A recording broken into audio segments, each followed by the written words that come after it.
Rethink Wealth, catch the wealth mindset. Welcome to Rethink Wealth on Christocentric Station. I'm your host, McPherson. As Proverbs 23 verse 7 says, as a man thinketh, so is he. We are here to transform our mindset, to transform our world and our generation. Welcome, Miss Amanda Ofori. Actually, my full name like that, but yes, hi. Hello to everyone. It's been nice having you here on Christocentric Station. The pleasure is all mine. Yeah, we are very grateful. Thank you. Well, how has the journey been coming here? I actually work close by, so it's not really much of a problem. I just didn't know a studio like this was here. Oh, I see. Yes, We are here. I hope you've seen us. Oh, now that I've seen it, I'll be coming by more. Exactly. Well, I have a very nice gift for you. Yes, they are colorful and beautiful, just as you are. So kindly shake it. I should shake it. Yes, and choose your favorite. I don't like surprises and games and those things, so but this one that you like. Then I have to go with my favorite color. Nowadays it's pink, so girly girl. Yeah, she's a girly girl. So let's see whether what we have in there is also pink. All right. Tell us one advice from someone that changed your life. Hey, one advice from someone that changed my life. There are lots of people that have advised me over the years. So. But which one really changed your life? Then I think I'll take it from my dad, because he's one of my role models. He always says something, money doesn't grow on trees. And so whatever thing you do, you have to work at it and make sure you get the reward that you deserve. So yes, that has really, really shaped me going forward, because there's a lot of entitlement and all those sort of things in the world right now. Yeah. And where people feel entitled to people, to things, but the hard work and the processes are not there readily. But sometimes if you go through the process, if you go through the mill, and you see the lights at the end of the tunnel, you know that indeed you worked for this and you are here, and you even maintain it. But then if you are someone that is a whole quick, that quick rich scheme sort of vibe and all that, then kakranasa, so yes, that's one advice, and that's what I'm living by. So yeah. Yes, and this advice is common in every African home. It's true. When you go to your dad or your parents for something, like, oh, you just can free just one. Yeah, so that's true. It's something that we've all had it, but depending on how you take it, if you take it as an offense, you may not take anything from it. But if there's some wisdom in it, so much wisdom in it. Yeah. Thanks to your dad. Well, from your profile, you do a lot of things. Content creation, IELTS, SAT tutor, public speaker, you work at Hubtel, and so much. How do you juggle through all these numerous works? See, right now I'm here, but I'm supposed to be. So that's even one. Yeah. But what I can say is that it's not easy at all to juggle a lot of things.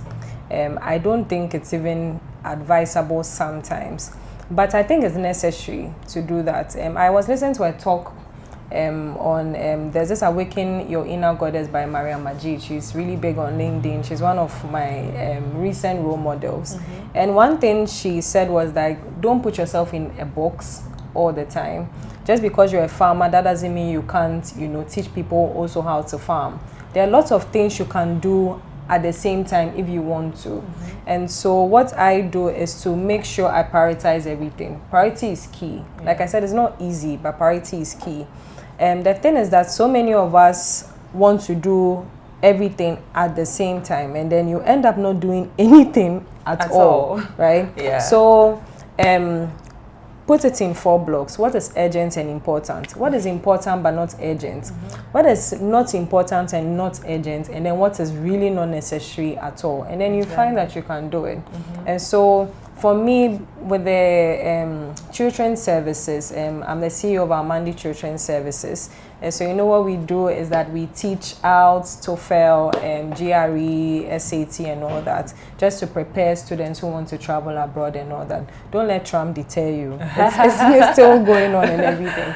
But then yes, those ones, for instance, it's not 100% every time, right? You can have like maybe 3 clients in a month. So you know that is scheduled. Yeah. So it's not really something that I do every single day, right? Okay. But then content creation, once in a while, because it's not my job, it's not my primary job, it's not a side hustle actually. Yeah. It's a hobby for now, right? Okay. And it's been growing so far, which I'm even quite surprised. In the social media world. Yes. So, and you know, you never know. So those ones too, once in a while, sometimes when I'm doing something, when I'm reading the Bible and I feel the need to share something, then I put it up, and I was very surprised so many people resonated with it. Wow. Right? I don't know, but it's by the grace of God. And then with the, you know, writing and everything, that's my primary job. And so even if I don't feel like doing it, you have to do it. I have to do it, right? Yeah. So yes, it's about prioritization. And at work, for instance, we use Outlook calendar a lot. Some people use Notion. You know, there are lots of Tools productivity tools you can use right now. Yeah. So, and one thing I also say to people is that if you don't schedule your tasks on a daily basis, even if you are not a corporate person, trust me, you will not do anything at all. Honestly, you just won't, because I've learned sometimes it's a Saturday, you know, you want to wash, you want to cook, you want to drive, you want to do everything. Then you are still planning the thing on your bed. Then it's you are still in the bed. You are still in the bed planning. But if you, there are lots of reminders on phones nowadays. Yeah. I use my alarm clock a lot because I know getting out of bed in this weather is only God, right? So use your alarm clock a lot. I set a 15-minute reminder, 10 minutes reminder, because I know myself. Exactly. Right. So yes, that's girl likes to relax in bed. Charlie, soft chill. girl vibe. No, be now with the come do it. So Oh, yes. So now that's how I juggle it. Yeah. That's great. I mean, it's interesting to know that we have some tools that can get you on your toes to do something for yourself. Yeah. I also do that a lot. So if you live with me, you may not be happy with me, because there will always be some alarms somewhere. So and it works. It really works. It works. It works. Definitely. Yeah. So looking back, what advice would you give to your younger self starting up something? I would say don't feel ready to start. A lot of the time, I'm a type A, so a type A personality. So, and what's I'm type A personality? So those who are organizers, you are planners, you like to do everything to the T before you start. Okay. And you know, and then with my temperament, the primary one being choleric, you can see that there's a lot of, you know, goal getting, like let's get this done, let's get this done. So if we don't have like, or if let me use myself, don't have all the variables in place, it's very difficult to start something, right? So I'll tell my younger self, you don't have to feel ready and dot all the I's and cross all the T's before you start something. Because a content creation like this, I always hear people's stories and I really resonate with it. One person will just take phone and just record something very valuable, and then that is it, right? That's the trend. Yes, the tutoring services like this. I was actually working at Apex Educational Consult. Shout outs to Mr. Shout outs to you. Yes, I was working there, and then I found out that I could even teach. So what happened was that one person wasn't around. So I was actually a GRE student. Wow. I was a student, and I was just by the administration block, and some parents came by and they thought I was a teacher, and they were talking to me. I was like, dude, I'm not a teacher. So, but I just spoke to them, not knowing the CEO was looking at me and all that. So one time I was like, oh, what are you doing? That time I wasn't working at that time. What are you doing? It's like, oh, nothing. Okay, then come and be the administrator and come and teach and all that. Wow. I could have said, oh, I'm not cut out for this, because I'm not a teacher. I'm not a teacher. Yes. I don't standing in front of the crowds, but look at me here now. Now I've even been able to open a whole consult and everything on my own now, right? So my younger self, I beg you. Well, I'm grown now, but if I could write anything, yes, don't just start. You never know. And another thing too is, even if it doesn't work out, at least you started. Exactly, you tried. Right? You tried. You tried your best. Yes. So that's what I'll say. So maybe I'm your younger self. I'm starting. This is one beautiful. Of it. Yes, this is. exactly. I mean, when you called me to come, I was like, Maggie, no, yeah, the way I know something. I knew you were like a very good orator, like you speak very well and everything from school, from our EYO days and everything. Shout out to Excellent Youth Outreach, you know. But I am so proud of you for doing this. So I did everything I could to be here, to move some things and schedule and clean some things another corner. But yes, I'm here, and I'm very proud of you. And I'm very proud of you too. Thank you, dear. Thank you. So how do you see wealth beyond money? Is there happiness? Is it chilling? Is it friendship? Is it network? What does wealth mean to you beyond money? That's a very huge question, because it's very subjective, right? Yeah. I'm a Christian, so a lot of things will be, you know, taken from the Bible and everything. Yeah. In Deuteronomy 8:18, the word of the Lord says that it's God who gives you the power to even make the wealth in the first place. And so from the foundation, you know that God is the source. Yeah. So if wealth means something to me, I have to go and look at the source to know what he even meant by wealth in the first place, right? So for me, wealth is two things: having the freedom to do the things you want to do at a particular time you want to do it with no strings attached, and then at the same time enriching people's lives with no strings attached. Wow. Right? Maybe if I should draw like 3 circles, so having the freedom and then enriching people's lives through that freedom, and having people around you to just live your life with, you know. Wow. So for me that's what. Of course, the pinpoint is God. Yes. Because if I'm supposed to draw that circle, that dot is God, you know, with the veins in it. The pivot, yes, is God. Because even in the Bible, one of the wealthiest people that people don't really realize or really look into is Abraham. Oh, great. You realize the story of Abraham, that when he left, that I don't know how to pronounce, is it U-R or Ur or something? You are. Charlie, what do you kind of say? All the way to, you know, Canaan, I mean, like where God said he should go to. You realize that he had lands, he had everything. I mean, he didn't have a child. Yeah. So to him, he wasn't wealthy because every single thing around him, he didn't even observe. Yeah. But to someone, Charlie, he needs one. He has arrived. He has arrived. Like, exactly. Meanwhile, to Abraham, that's once there was no child, there was nothing. So that brings me to another definition of wealth to me. Wealth is having the thing you want. Wow, that's deep. Yeah, because honestly, if you really look through the Bible, Hannah was with a rich man.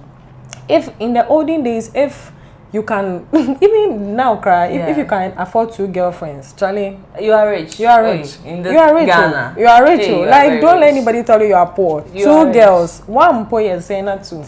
So for Hannah to be with someone who had a wife and kids, and she didn't feel rich, and she had to go all the way to cry to God. Look at the things around her, and yet to her she had nothing until she decided to submit to God. Yeah. So throughout the Bible, you can see that wealth, it just depends. Subjective. It's just subjective. But for me, wealth to me is having the freedom to do something. For instance, as we are here, I rushed all the way because I have some small car that it can, you know, I can zigzag through the motorway and then come. Yeah. But to someone, the person has like 10 cars right now and they really don't care. But all they need is, because they are maybe ill, all they need is health. Okay. So then they view wealth as, then I'm wealthy in life. Exactly. So all those things fall into place for me. So in summary, wealth for me is having the freedom to do what you need to do at the particular time you need to do. I was listening to Bill Gates one time. He was saying that he was saying some interview with Oprah. He was saying something like the fact that he really didn't think he was rich until he could give $1 billion to do some research to cure some diseases. And it didn't really click until I really realized this. So if you are so wealthy, it means you can actually afford or do the things you want to do. But that's a caveat. So right now, what do you want to do? What do you want to do? Problem of the day. What do you want to do? What do you want to do? If you are given 100 Ghana right now, what is the first thing you think of? Yeah. So what do you want to do? What do you want to do? And then we'll take the words from that aspect. Yes. But I like the fact that he said Abraham had everything around him. But because of one thing he didn't have, he didn't observe, what was that? He couldn't even enjoy the riches around him. And so we say that wealth is what you want. Yes, what is what you want, Yes. honestly. That's deep. Yeah. Well, so take us through your journey. How did you land a role at Hubtel as a content writer? Charlie, that one day, no be now asemo. Hey, but we could talk about it now. It's a lot, but I think one thing about my journey is that I'm praying and hoping that it also inspires, especially young girls around and everything as I share. And so I've always been known to be a writer, even from JHS. If anyone needs an essay or anything, they come to Amanda, I'll whip something up in 5 minutes.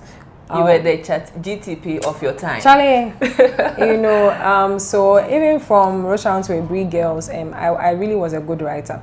So like I want to blow my horn, but Charlie... Blow. Charlie, for blow small. Yes. Yeah, so I really needed to get my A, at least literature. Then I was me A. And then I don't know if anyone does literature here. It's not easy. That poetry thing. It's not easy. It's not easy. But by God's grace, the A was there. Wow. Congratulations. You know, so the A was there. So I've always been known as a writer and everything, and it's even my primary way of expressing my feelings to God, right? Through journaling. You know, some people to bond with God, some people like to pray more, some people like to sing more. So another thing, the Christendom, if I should put it that way, let's not judge how people worship or people speak to God. Wow. The Bible says Hannah was just whispering. You know, just whispering and whispering. But Elijah, what did he do? He said, God, you better call down this fire and let it come in. Exactly. So, like, some people can be audacious, hey, and some people are supposed to be solemn. And God answers, you know, us all. So, I write a lot. Okay. One of the gifts people give me is diaries. Wow. And pens. That's why I gave you a paper. You know, like diary and pen, what do me? It's very, very, or stationery. I always go to that session. So yes, so I started there and everything, and I noticed that I think I have something here. Yeah. So another thing, if my story is inspiring you, is to know what you have as early as possible. If your parents or anybody can't notice that for you at that time, you have brains. But that's another thing my father always says. The advice, use your brains. It's not an insult. It's not an insult, but use your brains. You know what you are good at. Can you imagine math? Charlie, I was reading the math book. I didn't know you have to like really solve it so much until I got to SS and I realized that this was C. I feel like I for solve the math before I understand. Otherwise, because you know some people like just read the math, read how the process, and it was kind of working for me until I realized that no, you have to solve. You have to solve. Meanwhile, some people will sleep. 1 minute to time, then they go and write the paper, then they pass. And they'll pass. They pass. They are not like us, unfortunately. So, you know, writing. And so I started off in psychology, if I'm supposed to just cut all the journey short, in UG, went to do my master's in PR at GIJ. I wanted to study international development because you know, the social development part, I've always liked those kind of things and all that. So I wanted to study that, but I didn't get the opportunity to. It's not too late. We'll get it. Hey, know what you want. May. So, you know, I ended up there and I said a prayer, which I think everyone should pray, especially in Ghana, that God, please let this certificate not go to waste. My father has paid money. Me, myself, I've learned. Please. And that's another thing. Let's not choose courses just because. I think we have to be very professional about our lives.